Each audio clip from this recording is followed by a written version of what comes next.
حضرت ابو ہریرہ رضی اللہ تعالی عنہ کہتے ہیں کہ اللہ کے رسول صلی اللہ علیہ وسلم نے مجھے کچھ وصیتیں کی. آپ نے کیا وصیت کی؟ آپ نے کہا یا ابا ہریرہ، اے ابا ہریرہ، کن ورعا تکن اعبد الناس، متقی ہو جاؤ تم سب سے زیادہ نیک ہو جاؤ گے. یعنی نیکی کا سب سے اعلیٰ معیار ہے تقوی. پہلی نصیحت. وَكُنْ قَنِعًا تَكُنْ أَشْكَرَ النَّاسِ، قناعت پسند ہو جاؤ، جو اللہ نے دیا اس پہ راضی ہو جاؤ، اس کو ایکسپٹ کر لو، قبول کر لو کہ اللہ میں خوش ہوں، راضی ہوں اس پہ. تَكُنْ أَشْكَرَ النَّاسِ، تم سب سے زیادہ لوگوں میں شکر گزار والے بندے بن جاؤ. تیسری نصیحت کیا کی؟ وَأَحِبَّ لِلنَّاسِ مَا تُحِبُّ لِنَفْسِكَ تَكُنْ مُؤْمِنًا، لوگوں کے لیے وہ پسند کرنا شروع کر دو جو تم اپنے لیے پسند کرتے ہو، تم کیا بن جاؤ گے؟ مومن بن جاؤ گے. کوئی بندہ کہتا ہے نا کہ اے مغیرہ بھائی میں مومن بننا چاہتا ہوں، تو اس کے لیے نبی صلی اللہ علیہ وسلم کی وصیت ہے تم یہ چاہو اپنے لیے جو پسند کرتے ہو لوگوں کے لیے وہ پسند کرنا شروع کر دو، تم ایمان کے درجے پہ پہنچ جاؤ گے. چوتھی، وَأَحْسِنْ جِوَارَ مَنْ جَاوَرَكَ تَكُنْ مُسْلِمًا، آپ نے چوتھی وصیت یہ کی کہ اپنے جو پڑوسی جو تمہارے ساتھ رہتا ہے اس کے ساتھ اچھا سلوک کرنا شروع کر دو، تم مسلمان بن جاؤ گے. امیجن کریں کتنی پیاری وصیت ہے نبی صلی اللہ علیہ وسلم کی. پڑوسی، یقین کریں، پڑوسی جتنا بعض اوقات تنگ کرتا ہے نا بندے کو، بندہ حیران ہوتا ہے. ایسا ہے کہ نہیں؟ کئی دفعہ ایسا ہوتا ہے بندے میوزک، پتہ نہیں آواز، ساؤنڈ، پھر اس کے بعد کوڑا پھینک دینا، تنگ کرنا، بڑے مسئلے ہوتے ہیں ان کے ساتھ، جی یہ ہو گیا وہ ہو گیا، ہر دوسرے دن لڑائی جھگڑا ہو رہا ہوتا ہے.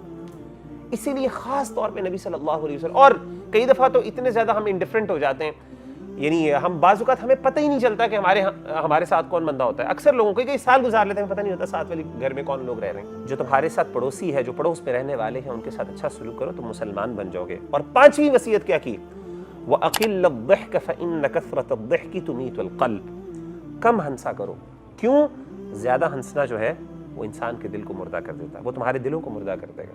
دل مردہ ہونے کا مطلب کیا ہے؟ مطلب یہ کہ دل پہ پھر احساس نہیں ہوتا، یعنی انسان کو فیلنگ ختم ہو جاتی ہے. شغل میلے کے اندر پھر انسان کو اثر نہیں ہوتا، رونا نہیں آتا، جو نصیحت اثر نہیں کرتی انسان کے اوپر. ہمیں رونا نہیں آتا قرآن پڑھنے کا.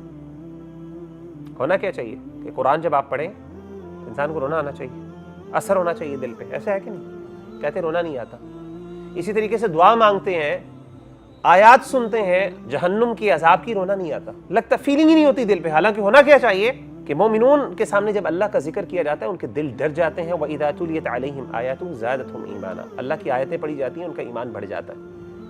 ہونا ہی چاہیے، اثر ہو، فوراً رونگٹے کھڑے ہو جانے چاہیے، گوز بمس ہونے چاہیے. ہوتا ہی نہیں، کچھ بھی نہیں ہوتا. تو اس کے اندر ایک چیز جو میں عام طور پہ نصیحت کرتا ہوں اپنے آپ کو بھی اور آپ سب کو، یہ جو انٹرٹینمنٹ ہے نا، ہنسنا بہت زیادہ، اور ہنسنے کو ذرا آپ براڈر پرسپیکٹو میں دیکھیں نا تو بہت زیادہ انٹرٹینمنٹ کے اندر انوالو رہنا، ہمیشہ مزے کے اندر رہنا، لک کر، یعنی کوشش کرنا کہ ہمیں کسی نہ کسی طریقے سے نا کوئی کھیل کا کوئی مزہ.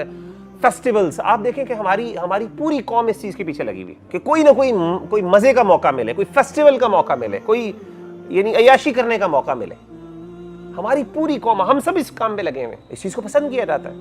اب پچھلے دنوں میمز وہ بھی ہے سارا. اسی طریقے سے آپ دیکھیں کہ سوشل میڈیا کے اوپر آپ دیکھیں یہ جو جتنے بھی ٹک ٹاکرز ہیں آپ کے، آپ دیکھیں کہ ان کی پاپولیرٹی کی وجہ کیا ہے؟ شغل میلہ. یعنی کیا چیز آپ کو اس میں سے سیکھنے کو ملتی ہے مجھے بتائیے؟ وہ جوکس ہوتے ہیں، اور یہ ایک ٹرینڈ ہے، آپ دیکھتے ہیں نا ٹرینڈ ہے پورا. یعنی آپ نے کوئی الٹی سیدھی حرکت کرنی ہے اور آپ کے ویورز لاکھوں میں نہیں ملینز میں چلے جانے. ہر الٹی سیدھی حرکت کرنے والا پاپولر ہو رہا ہے. کامیڈی دنیا کے اندر، یعنی that's the easiest way to make money. اگر آپ چاہتے ہیں نا کہ آپ پیسے کمانا چاہتے ہیں اور آپ کو ہنسانا آتا ہے، start doing the comedy، اور آپ پتہ نہیں لاکھوں اور آپ کے ویورز ملینز اور کہاں پہ چلے جائیں گے، and then you'll become the star. TikTok stars جی جناب. اور پھر یہاں پہ آپ جائیں گے ساتھ مال کے اندر اور سارے لوگ اکٹھے ہو جائیں گے، یہ تو وہ بھائی آپ کی زندگی کے اندر سیریسنس ختم ہو جاتی. تو پوری ہماری نا پوری قوم ہم اس طرف لگے ہوئے ہیں، کوئی مزے کا ملے، کوئی ہمیں نا اس طریقے سے. 14 اگست ہوتی ہے، آپ دیکھیں، میں اللہ معاف کرے ایسا نہیں کہتا کہ آپ نہ خوشی منائیں، لیکن ایک قوم کے اندر نا خوشی منانے کا ایک مہذب طریقہ ہوتا ہے. دیکھیں ہمارے دین میں بتاؤں وقار کو بڑی اہمیت دی.